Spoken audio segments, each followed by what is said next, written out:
Purihin ng Diyos, purihin ng ating Panginoon. Alam mo ba na ang palagiang paghawak ng cellphone at laging nag-i-scroll ay isang addiction? Sabi ng mga eksperto, ang palagiang pag-i-scroll sa social media ay tinatawag na behavioral addiction. Behavioral addiction. Bakit? Kasi sinisira na niya ang katauhan, ang pangangatawan, ang physical na pangangatawan, pag-iisip ng isang tao. Yun bang paggising mo pa lang sa umaga kahit hindi ka pa nagtututbrush ay kinukuha mo na yung cellphone mo, scroll na agad. Yun bang patutulog ka na lang, yun pa rin ang ginagawa mo, nag-i-scroll pa rin.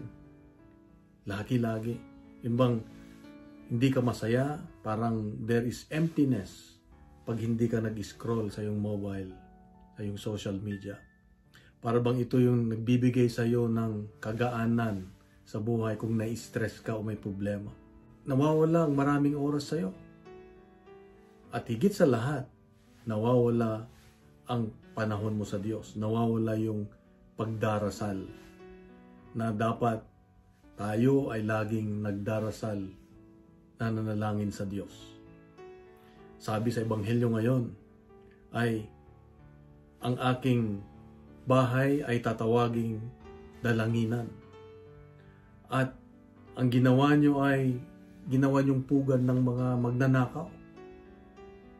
Ibig sabihin, yung simbahan ay ayaw ng Diyos na pugaran ng magnanakaw, kundi dapat bahay dalanginan.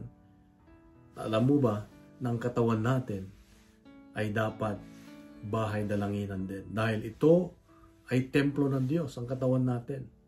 Dapat ang katawan natin ay bahay dalanginan. Ibig sabihin ay kung malinis ang ating puso, ang ating isipan, walang magulo, ingay, wala kang masyadong iniisip, kundi ang gawin mo itong templo o bahay na dalanginan para makausap mo ang Diyos, nagagamit natin sa tama.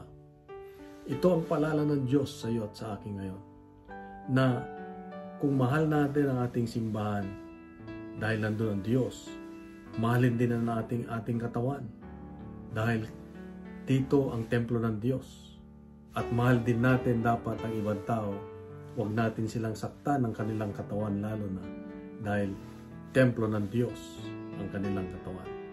Kaya napakalaga ang paalala ng Diyos sa akin ngayon na dapat alagaan natin ang ating katawan, ang ating puso, ang ating isipan, ang ating mata, ating bibig at pandinig, lahat sa ating katawan para makagalaw ang Diyos, makapanahan dito at palagi nating nakakausap ang Diyos. Nakakapagdasal tayo lagi dahil kasama natin ang Diyos.